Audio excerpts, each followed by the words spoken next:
Hello and welcome to episode 172 of Prog Review. And today I'm going to be doing this concept album thing that I'm doing, where I'm looking at concept albums, obviously. And if you can't read, I've been doing this wrong because they moved it. If you can't read the title, remember when it used to be up there? It's down there now. YouTube, they're trying to make us look stupid by moving everything. If you can't read the title, I'm going to be talking about Freak Out by the Mothers of Invention.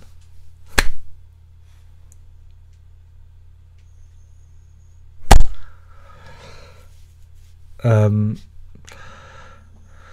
you got what you wanted. You got me listening to a Frank Zappa album under the pretense that it is indeed a concept album, but don't think I actually bought this album. Oh no, it's taken me a long time to find a Frank Zappa fan in the neighbourhood, and for me to wait outside their window listening for them to play this actual record so I could scribble some notes.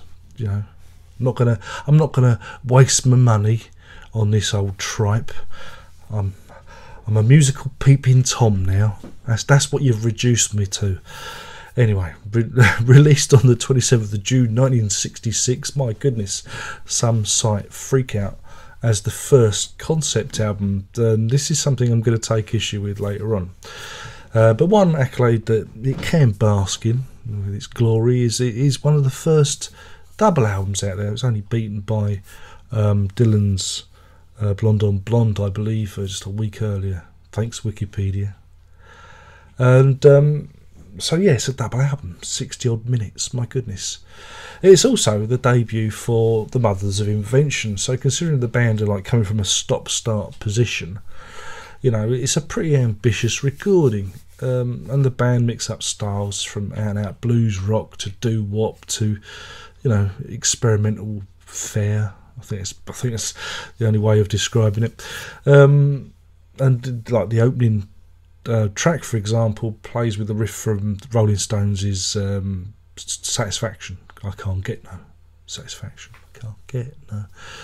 And all the music on here seems to parody everything and everyone. And if you've been following any of my videos, you'll know that I'm probably not the greatest Frank Zappa fan in the world. And I'll be honest, I just don't get it. And I have tried on many occasions to appreciate the apparent greatness of Zappa and his works, but every time I've left, scratching my head and wondering. I don't know if you pick it. That's the dog again. Oi, what are you doing? Settle down. He lays there all night. All night he's asleep, and then I turn on all the equipment, and he starts having a barney under the table with the Invisible Man. What's going on?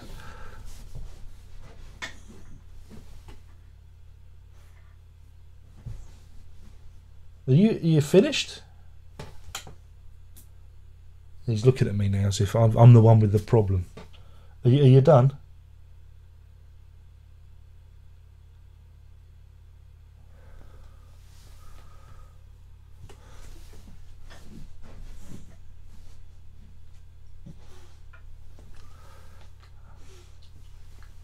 This is what you want. This is what you tune in for. Me looking at a dog you can't see. There might not even be a dog here. It could be a small child under the table. No, it is a dog. I'll prove it using a extra camera. You're going to like this.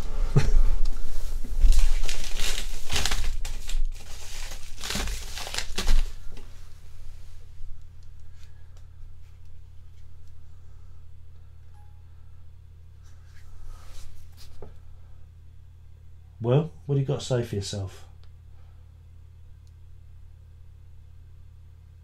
See, he's looking all innocent. But I don't know. Is it the Zappa? Is it the Zappa review? What's the matter? Oh, don't look down. Everything's fine. Cheer up, that's it, get comfortable. You can't get comfortable, can you? Shall I leave you alone? Okay, I'll leave you alone now. Say goodbye. Goodbye.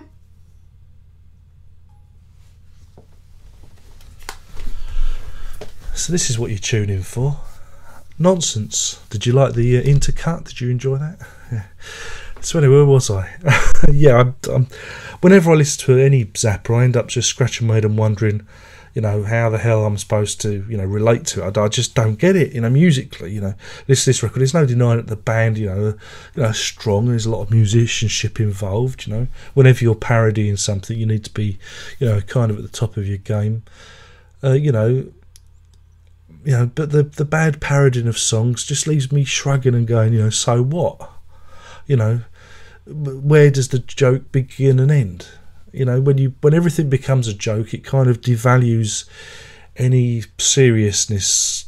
I think that's the gist of what I'm saying. This is even more incoherent than usual. And then there is the so-called humour that runs through these songs and the albums. And where is it? Seriously, what makes you laugh at Frank Zappa? Why? What makes Zappa work for you? Is it the puerile schoolboy lyrics or something deeper? I mean, now personally, I think Zappa on this record is aping American culture to a level that a mere Brit, a mere stupid Brit can never understand. It's like me going on about, fish and chips and Eccles cakes. You'll go, what are you talking about? What are you talking about, man?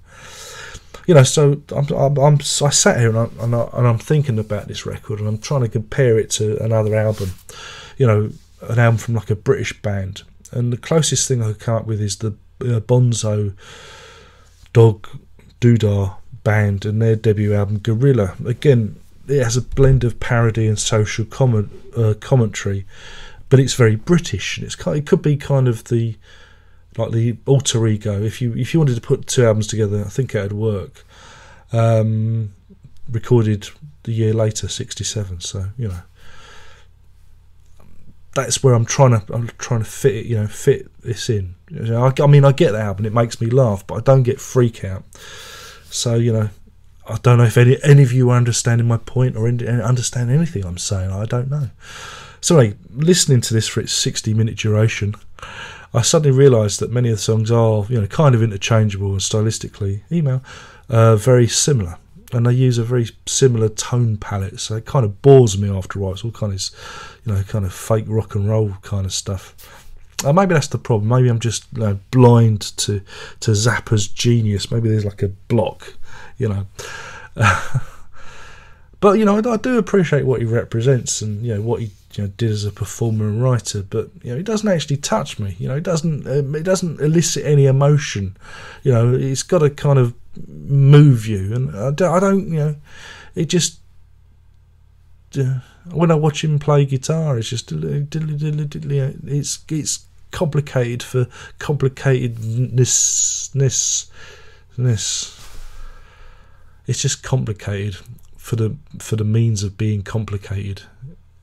That sentence was complicated, but there are no tunes. There's nothing that touches me. I mean, the only song that does touch me, or the album that only does touch me, is Hot Rats and the opening track, and I love that because I can whistle it, and it lifts me up, it raises me. But a lot of his music, I just go, why are you laughing at this?